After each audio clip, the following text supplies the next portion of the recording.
Welcome to Rick and Bubba University. We've had a great time doing this podcast. It will be the last podcast of 2020. So while we take a 2-week break, it'll be a great time for you to go back and maybe watch or listen to Rick and Bubba University episodes that you missed. You can find those a couple of ways. One, go to our YouTube channel, and you'll see the playlist. Click on the playlist. You'll see all the Rick and Bubba Universities. If you are going to be driving and you just want to listen, just go to wherever you get podcasts and look for Rick and Bubba University. Today, we go back to our Rick and Bubba profiles. We've been doing this show for 25 years. And today, Bubba, we profile James Spann. James Spann has been with us for a while, Rick. He is a very well-known meteorologist in weather circles. We have him on the show from time to time. If you listen to our flagship station, you hear him each and every day. And he's also a meteorologist, the chief meteorologist for one of our local TV stations. But he does such a lot more than just that. So we're glad to have you on today, James. Welcome. It is my honor always to be in association with you two fine gentlemen. So let's talk some Rick and Bubba history, because we've been doing that a little bit with the new podcast celebrating our 25th year. We've known you, for quite a while, but Rick, I used to watch James when I was a mere child. Really? Yeah, he's been on a long time on local TV. So first of all, let's give James a round of applause if you can see him for aging much better than we have. So James, how did our paths cross? Do you remember? My first memories of you guys, it's doing the Friday night football show on the radio. That warmed my heart. I will never forget that show. That was the greatest. I've been working nights. I've been doing television weather for 41 years.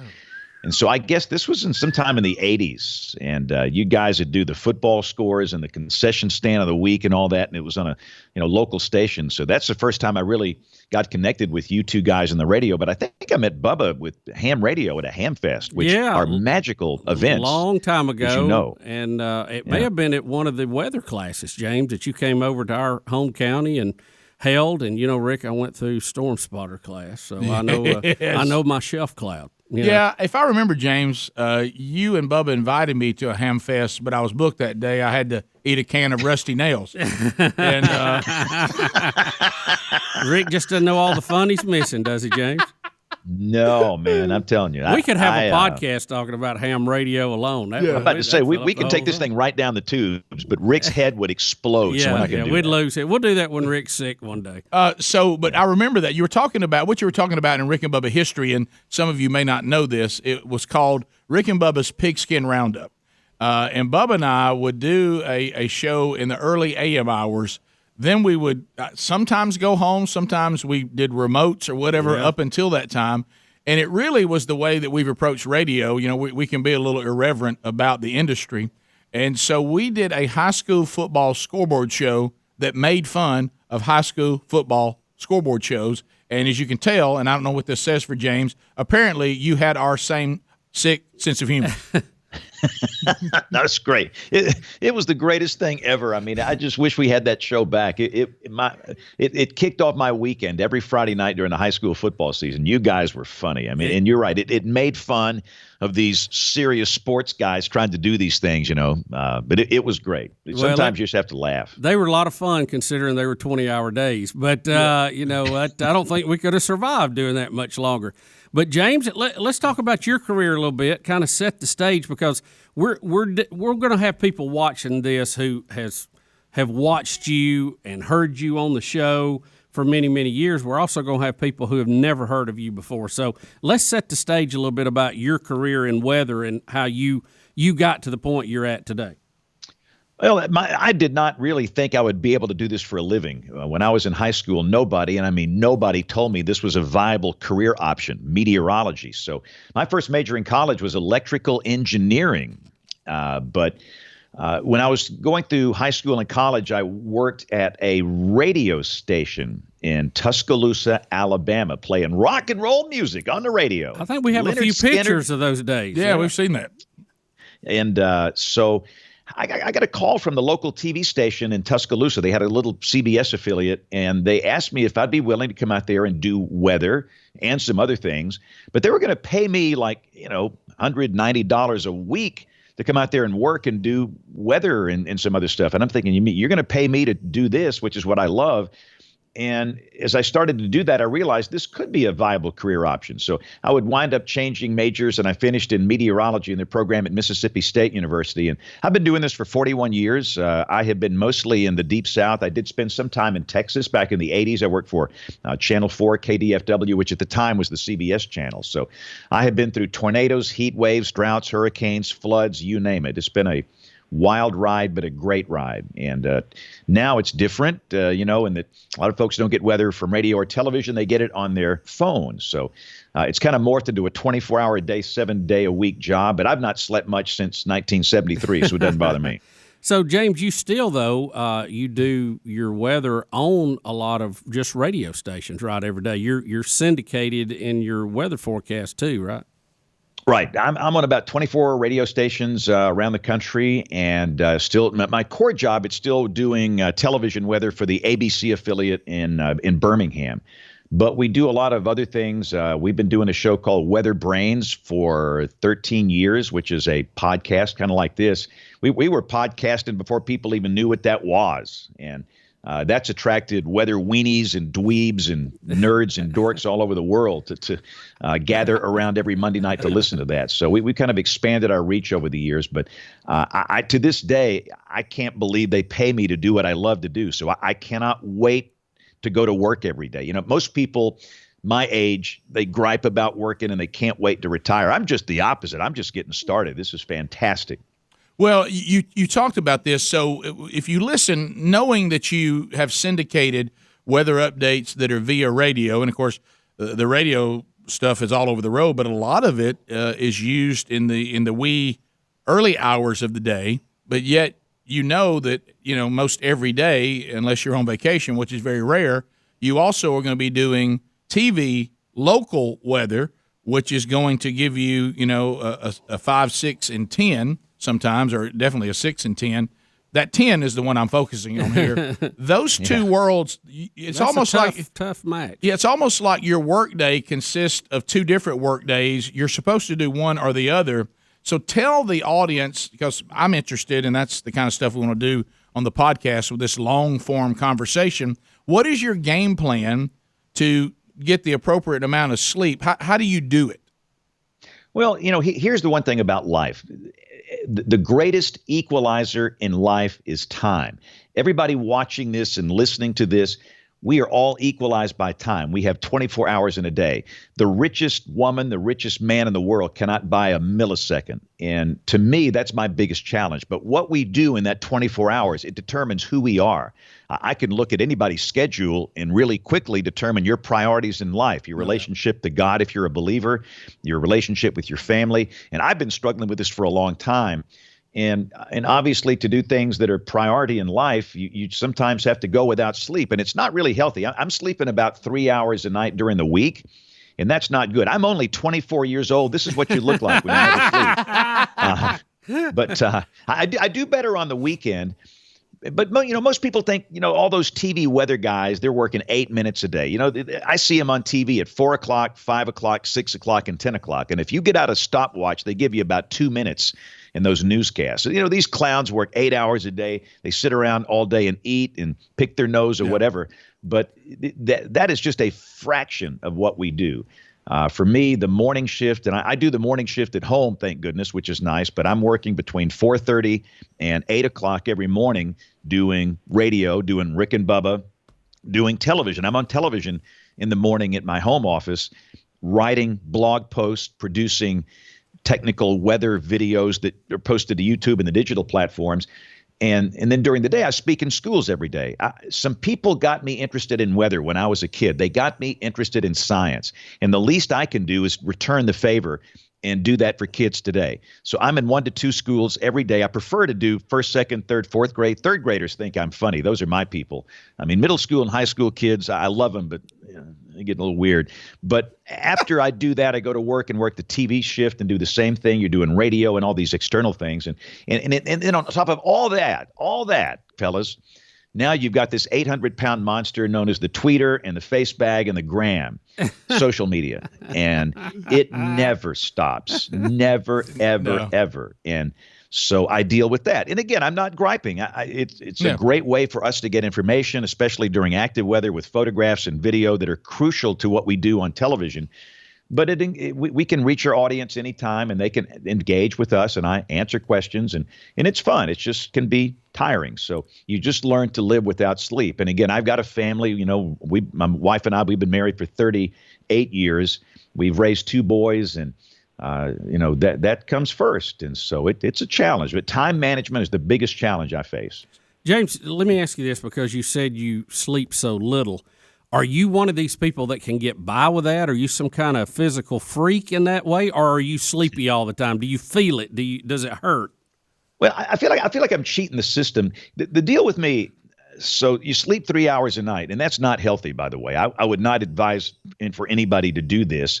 But for me, I'm a nap guy. I can take a 5-minute nap, a 10-minute nap. I come out of there, I'm good to go. And that's what makes the difference. If I don't have the opportunity to grab a 5-10-minute nap during the day, a time or two, then I'm hosed. I really feel it that night. But normally I'll catch that little 5-10-minute nap in my office, and I feel great. And the other thing that's helped is that I thought I was dying 3 years ago physically. I felt horrible. I was physically exhausted. I was overweight. I felt bad. So there's a gym right across the street from the TV station. And our son had trained there when he played baseball and everything. And I learned that they had some programs for regular goobers like me. Yep. And so I went over there and signed up, and I've been over there for 3 years, and that has dramatically turned my life around.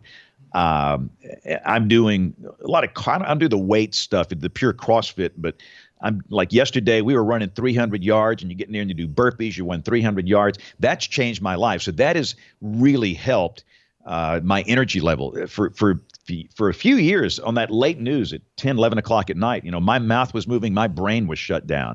But now I'm fully energized. So the power naps, exercise, and adjusting the diet a little bit, that's made all the difference in the world. You mentioned actually worked out with your son yesterday. We both found the same place, and I can give the same testimony. It has helped me tremendously.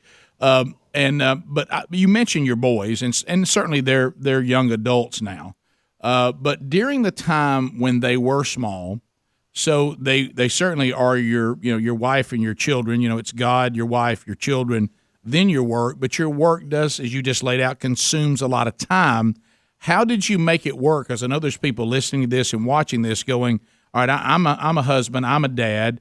All of us struggle with how we level out what we do for a living, which we need to be good providers. It may also be like what we get to do and you do, something that you love and feel called to.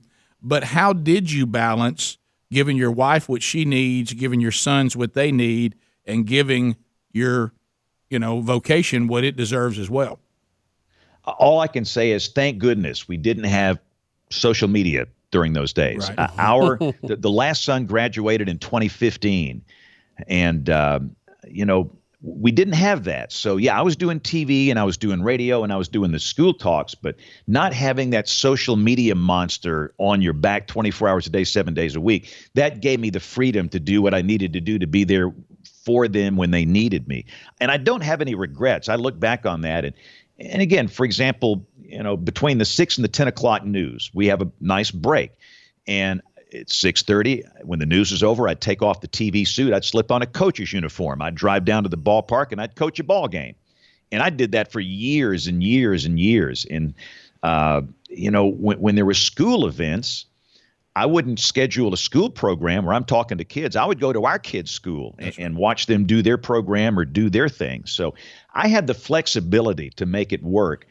But again, we didn't have the social media phone stuff that we do now. The iPhone came along in 2007, and it was starting to kick in toward the end of our last son's high school time. But let me tell you what, it would be awfully tough. But if it were me, sometimes you got to put the phone down. You've just got to put it down. And people that are asking me questions and wanting me to do things, I think they would be understanding if I just publicly say, look, I've got 2 kids. Sure. I've got responsibilities. I'm going to need a little time away from this from time to time. But thank goodness we didn't have much of that going on when I was raising those 2 kids. And James, you mentioned you do some of your stuff from home. You're talking to us now from your home studio, and you've got that thing set up pretty good. I have a loving wife because she enabled me to put a green wall back here in my office. So, I can transport myself to the beach if I want to. Where else I can you got, Jay? transport myself down to the living room Christmas. if I I want like to. that. Yeah. Or I can transport myself to the TV station where I work back here. So that is funny. That's good. And let me just say, the chroma key color, it is basically puke green. Excuse the term. Yeah, there's nothing good about it. It doesn't fit into home decors. So my wife is loving when she enables me to paint my wall in my office back here puke green. James, this will tell you how long ago I worked in TV. We used blue back then. Yeah, look, when I started, we used blue. And what happened, a lot of ladies and some men have blue colors in their clothing, in their wardrobe. And this puke green, most people don't have this. Yeah, nobody has that. They got a good color that you can't easily confuse. Yeah, the only person you can't interview is the Jolly Green Giant. Right. Everything else is fine. James, in doing your job as long as you've done it, and you're so well respected and established now, you've had a lot of interns come through who have worked with you, and you've had a couple of famous ones, and I know one in particular. Yeah, I'm proud of all of them. And again, it goes back to some people mentored me. Like my greatest mentor was a man by the name of J.B. Elliott. J.B. worked for the National Weather Service, and he took me under his wing and allowed me to come watch him work, and he would teach me these things. And to this day, I'm so thankful for J.B. Elliott. And I would like to be a J.B. Elliott to the next generation. So we started an intern program way back in the 90s where college students that are majoring in meteorology, these are atmospheric science students, not radio or TV people. These are science people, come in the summer and work with us for a couple of months. And we just try and kickstart their career. And I've had so many great interns over the year. It's funny, I go to these weather conferences, these national weather meetings of either the AMS or the NWA, and I just look out over the crowd, and you can just see all these former interns, which is just fantastic. But I think the one you're talking about, Bubba, is a young lady we had in the summer of 2000. This was 19 years ago. She came down from Valparaiso University in Indiana. Brilliant academics. I mean, her grades were just stunning, and she was a hard worker, a little bit of an introvert, which is fine. Really, most people on TV are kind of introverts, I think. But we knew she was going to do just great. She came in, and the first thing I do when I get the interns, I don't take them to a radar facility. I don't take them to some science place. I take them to a Walmart in a working class part of the city to see how they interact with people. Because if you can't interact with people in a Walmart that don't look like you, that don't live where you live, they don't think like you think, they don't vote like you vote, they don't look like you. If you can't interact with these people in this Walmart, which is a great cross section, then you have no hope of being successful in mass communication on radio or television. I remember taking her in that Walmart, and boy, she aced it. I mean, people were hugging her. It was working. And so anyway, her name was Ginger Zeitgeist. And we didn't like her last name. We thought it sounded like something that should be surgically removed. So we just started calling her Ginger Z, and that kind of stuck. And she is now Ginger Z, the chief meteorologist for ABC News in New York. And you see her every morning on Good Morning America and in the evening on World News Tonight. So we're very proud of Ginger and her accomplishments and her family, great family, 2 kids. And You talk about no sleep. Goodness gracious. They send her all over the country. I see them. But she also did pretty good dancing too, Jane. Yeah. Did you teach her any dance steps or anything? What's amazing to me, she just had a baby right before that. Right. And I don't know much about the female anatomy, but I'm not so sure you need to be doing all that dancing right after you have a baby. But she did great. She actually got hurt toward the end, but she came in second place. But yeah, she's very talented. In fact, I'm probably going to see her and her family next week. We're going up there for a few days, so we'll probably have lunch or dinner with them. So, James, the industry has changed so much for us and for you. But as you mentioned, there was a time when people waited on you to give them the weather. Now, because of all the social media, all the streaming, all the apps, everything, they want the weather from you all the time, every day, on the minute. And you talked about how that has been an extra strain, and you were thankful it wasn't that way when your sons were small. But also, let's talk about how your industry and weather has now become a political football. I know this is frustrating to you. We've talked about it on the show because we've kind of lost our way, and once something becomes political, it changes everything, and you've watched that evolution, and it is not a positive one. You can't even talk about weather sometimes. I can post a picture of a sunrise or a sunset, and they're fighting about Trump. I can post a picture of a snow squall in New York City, which we had yesterday, and they're fighting about climate change. I don't know how it's gotten that way. Part of it's just the simple polarization we have in this country today, and these extremists, just far, far extremists, have taken over. And really on both sides, on the left and on the right. You've got some right-wingers that honestly believe in their heart that the earth is flat, and that every day you've got airplanes flying over our country that are spraying chemtrails, that are controlling our minds and doing mind control. On the other hand, you have some left-wingers. Some have become a doomsday cult where they believe the earth is going to end in 12 years, and their savior is a teenager from Europe with autism. And I'm thinking, wow, how did we get to this? I mean, most people are not even remotely close to these extremists, yet those seem to be the people that are in control, and that's all you see on television. And so everybody's gotten this polarized, they're just polarized. They hate each other. And you can't talk about anything that's related to politics. And somehow, and I guess it started with Al Gore, climate got roped into politics. So, everybody's hunkered down based on their right wing or their left wing opinions, and nobody wants to listen to the truth or the facts. I'm a numbers guy. I've been a numbers guy all my life, and I've been one of these clown. I'm the clown in the back of the class that is always raising their hand. Hey, call on me. I've got a question. And we've lost our ability to do critical thinking in this country. Yes. That's one of the things I learned in school was critical thinking. We've lost it. And so I hate that. You can't talk about climate, and now you can't even talk about weather. There are honestly some people that think weather doesn't exist anymore. I'm looking at my window. It's sunny, and it's 45 degrees. To some people, that's not weather. That's climate change. Right. We have a rainy day. It's raining outside. That's not weather. That's climate change. Climate exists and weather exists. And it's there are days my head is going to, one day my head's going to blow up. I need duct tape so it won't blow up. That's how the flat earth people make me feel. Oh, James. my goodness. I can't even.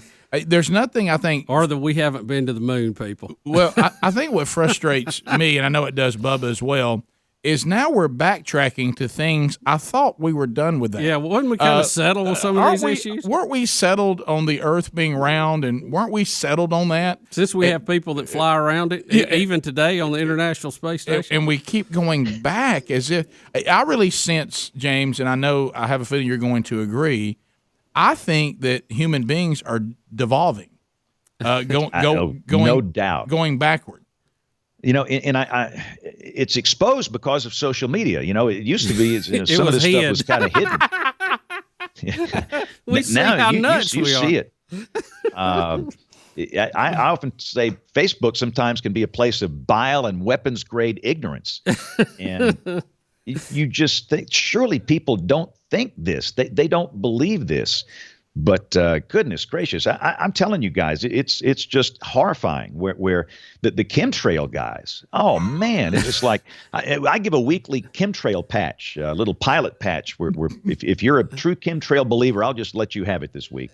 But I will put a picture of cirrus clouds up on social media. Just a beautiful deck of cirrus clouds at 25,000 feet, cirrostratus or something up there that you often see in advance of a storm system. And the chemtrail people will just brutally come on your Facebook page and they will attack you. They say, you're a liar. You're a total liar. It's chemtrails. The United States government's doing it and you know it and you're not telling us. Go to blah, blah, blah, blah, blah. And then they start all this F-bombs and cussing. Oh, and it's just, they're horribly mean people. I mean, they're not even nice about it. James, I've missed out on some of the chemtrail people. I'm glad they've gravitated towards you. I think I got every single flat earther. But so tell me what is the deal on the chemtrail? What do they think? Don't open this. No, I'm just saying, just quickly, what do they think's going on that we're all missing? Whenever they see a cirrus cloud deck or a contrail, a condensation trail from a high altitude steam, yeah, right, they believe that the government is using that to either control the weather or controlling our minds. And this mind control thing seems to be taking more grasp within a lot of these extremists, where it's a government plot for mind control. And then the weather control guys, the weather's never been this way before. They've been spraying us for 25 years, and when they weren't spraying us, we didn't have this kind of weather. Well, please, the one thing about weather, we got climate records going back to 1880, and I can prove or disprove anything you're trying to claim about. This has never happened before, so just don't even go down that path. You mean I will eat your eyeballs for breakfast if you try that with me. James, you mean like it's going to get hot in the summer and then in the winter it's going to get cold? You mean those kind of crazy things? Yeah, this is crazy stuff. This never happened more than 25 years ago when they weren't spraying us back then. So it's and it seems to be. Well, I don't even want to go down that path. Well, I love when you go on. And the problem is they're going to attack all three of us for doing this show. Not me. Some chemtrail guy's listening to this thing right now, and he's getting ready to get on the tweet or the face bag, and he's going to look us up and come after us. Here he comes on the gram. well, but James, here's the thing. Look, I'm a good one. I come from Calhoun County, Alabama. There's nothing about me. Some people say dandy. Right? Yeah, there's nothing about me that would be intellectually impressive. However, when I am able to discern when I hear this statement, today is the hottest day on temperature since 1931 or something in the 30s. Well, it's the minute I hear that, then I realize this is not unprecedented. No. It has happened before, and it's happening again. So that's the end of the subject to me. You're not saying something to me today that has never happened. It has happened a long time ago. It doesn't happen often, but it seems to happen. And at that moment, then I can't really say, since they've been spraying us, I can't say man-made climate change of any, that is causing this, because you just told me that in a history of our world that this has already happened, and then many years passed after that, and it happened again. Why do people not hear that when we say that? Well, again, truth doesn't matter. Truth doesn't matter to the extremist. And so, we've been talking about the chemtrail folks. Now you get into the doomsday cult people. Yeah. Where they think the Earth's going to end in 12 years. And maybe not all are in the doomsday cult, but they're moving in that direction. We had a tornado event in the southern United States earlier this week before Christmas. It was very tragic. We had some loss of life. We had people injured. Some people lost their homes here right before Christmas. But I probably had at least 24 people across the social media platforms get in touch with me at various degrees of anger, saying, why aren't you telling people this is caused by man? And this shouldn't be happening this time of the year. This has never happened before. The earth is spiraling toward doom. And it's like, what's the matter with these people? November and December, that is the tornado season in the southern United States. It's always been that way, and it always will be that way. For decades and decades and decades, back to the beginning of weather records, we've had these things. And now these people want you to get on here and say that this is caused by man. It's man-made climate change. And most of these people don't even live here. They have no idea what they're talking about. They have no training in weather, none whatsoever. And it's really frustrating, but they're being indoctrinated by what they see on television. They sit there and they watch these political hacks all day on the right wing or the left wing channels, and that's all they're going to believe. They refuse to look at the truth. And that's the disturbing thing, is the truth doesn't matter anymore to so many people. They're so indoctrinated into this stuff. And quite frankly, some of it is at the college level. Oh, yeah. Goodness gracious, I can show it with facts. Here, let me show you this tornado that happened in 1921 on Christmas Day, or this tornado that happened in 1933 in November, this tornado that killed 23 people in 1989 on November 15th in this place.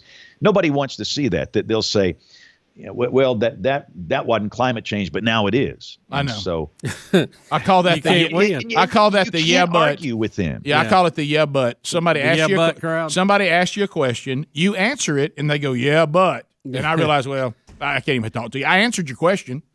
James, let's talk a little bit about part of your job that some people would say might be your finest hour.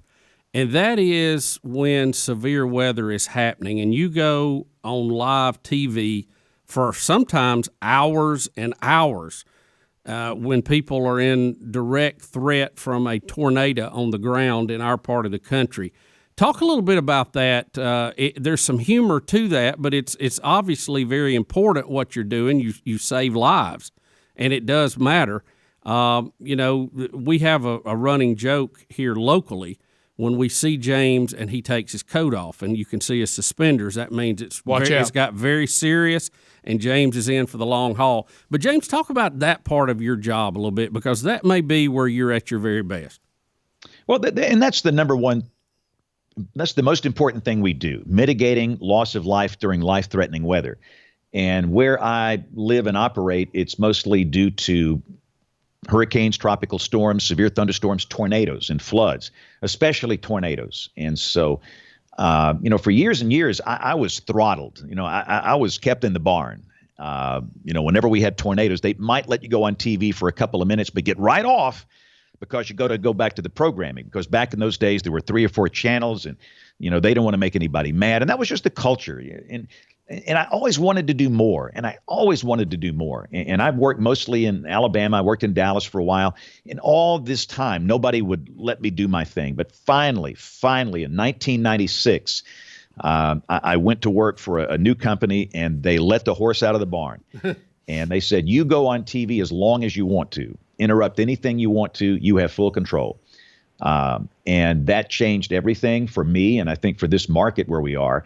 And since then, I can look back on so many events, and I can tell you that not me, but the communication process and the whole team that's involved, the National Weather Service, the broadcast meteorologists, the emergency managers, because of all of this work, there are people that are walking around today that otherwise would be dead. Now, understand, we've had great failures, and often I talk about this day on April 27th, 2011, was a generational type day for us. We had 62 tornadoes in my state on that day, and on that day, 252 people died on my watch. That's inexcusable, absolutely inexcusable for me, for anybody in our weather enterprise. And I think that day was our greatest day, and it was our worst day. And I will think about that day every day until the day I die. In fact, I'm in the process of trying to memorize the names of everybody that died that day, their stories. I've talked with many of the surviving family members. That is very motivating for me, for us to do better. We know that what we do, physical science, is not enough. We have to integrate social science, knowledge of human behavior, for us to be successful. And we are working hard. We have the biggest challenge I got right now, guys. It's folks that live in manufactured housing, mobile homes, trailers. Most people that are losing their life. We had 2 that died in a trailer this week, a precious couple up in Lawrence County, Alabama. And we have to come up with some type of new product between a watch and a warning to give them time to get to a safe place. And all these things, that's the work that's underway right now. And it's not going to be solved overnight, but we've still got a lot of work to do, and that's what motivates me. Well, I was going to ask you that. That was the thing I was going to bring up was, 2011, April 27th. For those of you that live in other parts of the country or around the world that are listening to this and watching this, it really felt like one of those apocalyptic end of time things. Mm-hmm. It was just one tornado after another after another. They were going into populated areas. You could watch it happening on your television. It was terrifying. And there was, as you said, over 262 were killed. Why do you think it could have been better? What are some things that happened that day? We know there were a lot of very good things, but where did the system fail? Since you mentioned that was unacceptable.